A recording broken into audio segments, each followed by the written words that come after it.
传说中带进的俄罗斯酒吧，结果是老头乐尬舞，旅游团的3星级酒店，实际内部是5星级。俄罗斯当地的批发市场，里面全是中国老板。偶遇会中文的哈萨克斯坦人，我怀疑他以前曾是中国人。900元的俄罗斯海蓝泡之旅，充满了意外与惊喜。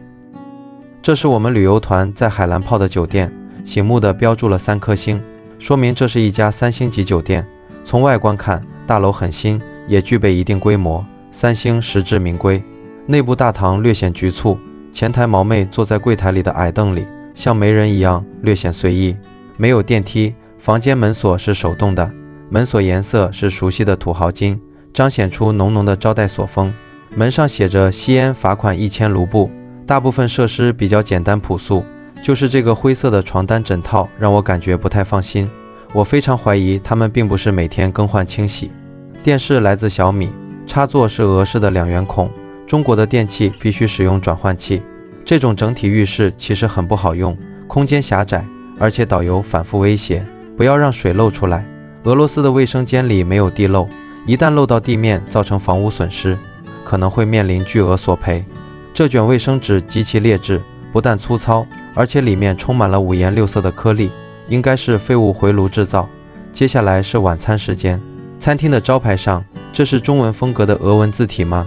我只看到了2个汉字，人口，或者有可能他们原本是想写入口。全世界人民都想发财，但中国人想发财的欲望全球第一，而且我们知行合一。我经常做梦一路捡钱，捡手机，醒来后扼腕叹息，像错过了1个亿。同行的大叔用中文辅以动作，和俄罗斯老外进行亲切交流，对方回报以礼貌而不是尴尬的微笑。双方为就共同关心的国际问题深入交换意见，但亲切地合了影。会晤在坦诚、友好、建设性的氛围中结束。今天所到的2家俄罗斯餐厅，装修其实都不错，但是都呈现一种怪异的、略带狂野的风格。这么多本地人就餐的地方，没想到我们吃的仍然是中餐，味道保持了一贯的中上水准。旅行团里也有一种很怪异的情况，就是大家都不讨论俄乌战争，这有点反常。在国内去吃个猪脚饭，哪怕去帮宫寒的兄弟买点药，都能听到人们坚持多边主义，维护国际公平正义及联合国宪章宗旨和原则的正义呼声。吃完团餐换下一场，我付费180元参加的俄罗斯夜生活项目正式开始。我以为的俄罗斯夜生活是这样的，但实际到了是这样的。我感觉每个国家跳舞和蹦迪的姿势动作都会形成自己的风格，不信你们去看看印度和阿拉伯风格。至于中国的风格，年轻人左边画龙，右边画彩虹，2个食指就像2个窜天猴，指向闪耀的灯球。广场舞大妈手中一把彩扇飞舞轮转，腰间7彩丝巾迎风飘扬。原来我就是那一只酒醉的蝴蝶。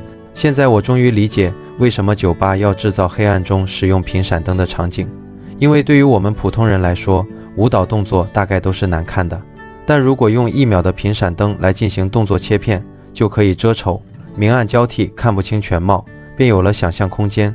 一旦有了想象空间，动作就会变得好看的起来。如果在光线全亮的情况下，基本上就是大型尬舞和社死现场。我有一个看破一切、洞悉真谛、人间清醒的兄弟，去蹦迪必戴墨镜，没戴墨镜就只喝酒不蹦迪。他去年搞点治挖鸡眼连锁机构赚了300多万。夜场活动结束，我们几个游客一起打网约车回酒店，因为语言沟通不畅，司机小哥把我们拉去几个酒店都不对。最后我灵机一动，机智地拿出手机上我拍摄的酒店大楼。俄罗斯小哥秒懂，说了一句欧了，不，应该是说了一句哈拉少，迅速把我们拉到目的地。令人感动的是，哪怕我们耽误了他这么长时间，绕了这么多路，这个俄罗斯司机小哥全程都很热情，不厌其烦地帮我们想办法。最后收费也是最初那低廉的价格。我的总结就是，俄罗斯人霸蛮是霸蛮，但大多数时候人家确实豪爽大气。在海蓝泡的午夜，我做了一个梦，梦见我搭乘绿皮车旅行，窗明几净，桌上放着一瓶星星点点的米兰花。接下来风格转换，尿意盎然，我开始在火车上到处找厕所，遍寻而不得。醒来后不禁感慨，有时候梦想没有实现，也许并不是一件坏事。刚才的梦想如果实现，现实中我将在这异国他乡留下一滩羞耻的尴尬。我拉开酒店房间的窗帘，西伯利亚铁路果然从此经过，这是未卜先知，还是过去启迪未来？这是酒店周围的环境，显得有点娇里娇气的。谁偷了谁自己心里知道，因为俄罗斯人他不撒谎，真的。因为说不是说实话，真的，俄罗斯这个国家是不造假不撒谎的，他是真的，他每一句说话不是说导游俄罗斯人说啥你就信啥了的，不是，人从来不冤枉钱，人家是有原则性的。你看俄罗斯人就说每个人他都有持枪证，就拿我，你给我姑娘给我儿子杀了，我肯定我崩了你，我也不管，对不对？这是咱中国人性格。但是说俄罗斯人他真的这枪不应该我放，我不会去开这枪的，所以人家国家有持枪证。我们有时候确实要学习俄罗斯人认死理、坚持不懈的精神。有个苏联领导人斯大林的小故事。斯大林某次去树林打猎，发现了20只鸟，因为只带了10颗子弹，所以只打死了10只鸟。他立马回家又拿了10发子弹，把剩下的10只鸟全部打死了。海蓝炮第2天的行程基本没什么正经景点，先去吃早餐，餐厅环境仍然很棒棒，食物仍然是中国风，包子、馒头、粥，再加东北开胃小咸菜，讲究的就是色香味齐全，主打的就是维持基本生理功能。今天上午主要的活动是参观购物中心，我仔细了解了一下俄罗斯的商品价格，我感觉普遍比国内高很多。这么一小包腰果，价格居然要40多块人民币，俄罗斯人平均月收入为5700元人民币左右。按照这个物价水平，普通俄罗斯人生活也并不轻松。这块商业中心非常重视中国游客，许多店铺都有中文招牌，我甚至还发现了一辆中国品牌的皮卡。有2个10岁左右的俄罗斯小男孩见到中国游客就做出吸烟的手势，找中国游客讨烟抽，同时也讨钱。他们找到我的时候手上捏着几张1元人民币，我正气浩然地拒绝了他们。据说在俄罗斯，穷人找陌生人讨烟抽这种行为很常见。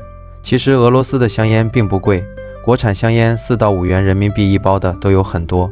我在附近发现了一个中国人的批发市场，主要经营服装鞋帽，大部分老板都是中国面孔，有些营业员是俄罗斯本地人，但背后的老板也是中国人。我问了一件棉衣的价格，报价200多元人民币，但如果在国内，我估计也就100元左右，看来利润应该还是挺丰厚的。这些出国经商的华侨对国家有多方面的贡献。第一，他们出国经商或务工，便让出了在国内的工作岗位和经营坑位，会降低一点国内的就业难度，也降低了某些行业的竞争强度。第二，他们在国外销售中国商品，增加了国内工厂的销路，既保就业，又拉动国内上下游产业经济。第三，他们在国外赚的钱终究会汇回国内，能增加国家的外汇储备。第四，华侨是连接中国与世界的重要群体，在文化和意识形态等领域发挥着桥梁作用。第五，在地缘博弈和国际竞合中，华侨群体本身就代表着中国影响力，更深刻的内容不方便展开说。走出华人批发市场，一位俄漂多年的东北老哥给我简单介绍了一下当地中国人的情况。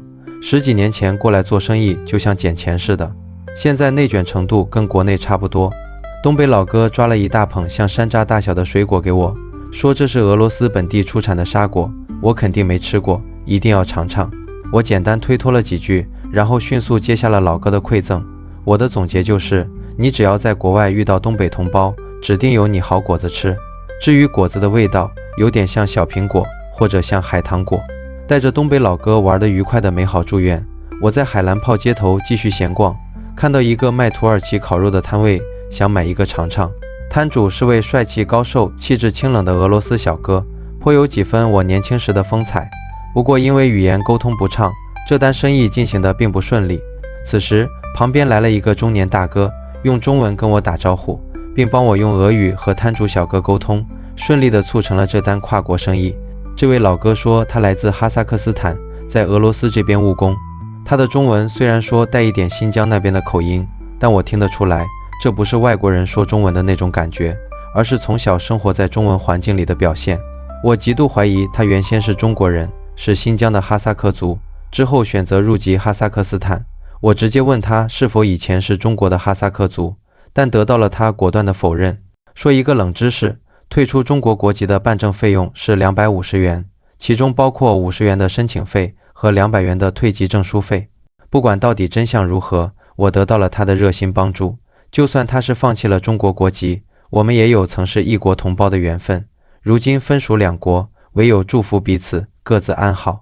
在首都叫阿斯塔纳，对，阿斯塔纳。以前是阿拉木图。以前也是就是阿斯塔纳吧。哦，他改了名字。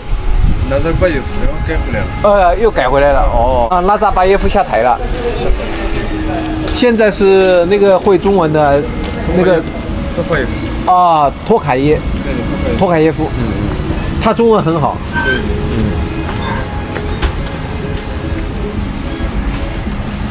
我们中国境内也有很多哈萨克族。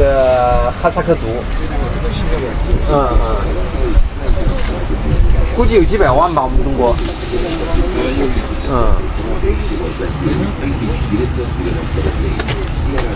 这个就是250了，是吧？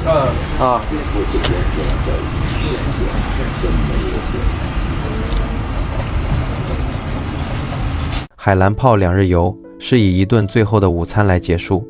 这家餐厅到处是中文字，我们却要来吃俄餐。之前吃的几家餐厅全部都是纯俄风，吃的却全部是中餐。大唐的这个表演秀广告看得我人心惶惶。我去过好多次俄罗斯，对俄餐的基本套路大致了解，主打就是大列巴红菜汤、土豆泥加蔬菜沙拉。一顿饭下来，中国游客一吃一个不吱声，所有人心里都在怀念那亲切朴实的东北家常菜。很多时候，旅行是人顿悟神性的时刻。在旅行中，你能跳出自己的利益拉扯和情感纠葛，思考世界运行的本质。我站在这海蓝泡的街头，遥想7000万年前，这里是一片旷野，中间一条冰河蜿蜒，伸向远方。时间的流逝，生命的生灭，壮阔而博大，看似无序，实则有序；看似繁杂，其实内核稳定。我突然一下子懂得了死亡的奥义。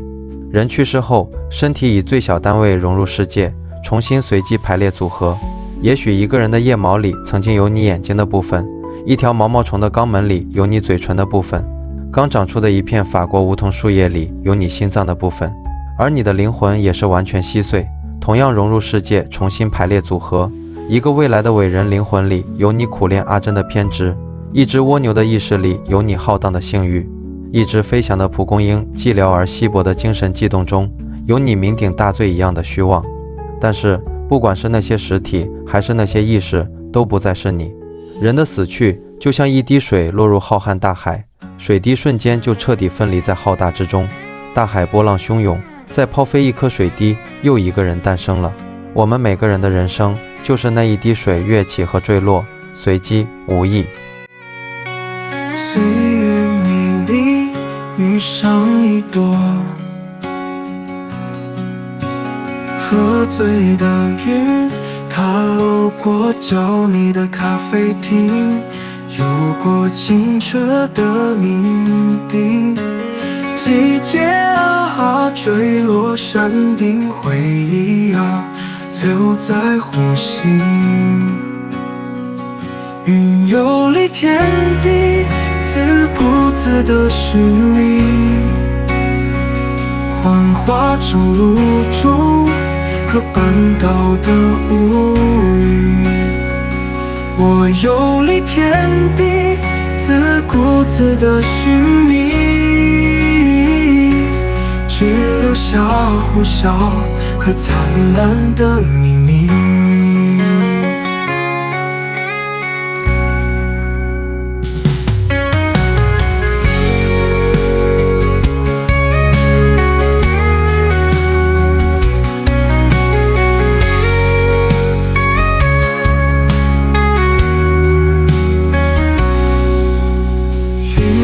歌曲唱着你我，他和他，在狂欢时清醒到哭泣，梦里找到了回答，过去啊不能抵达。你啊，现在好吗？云游离天地，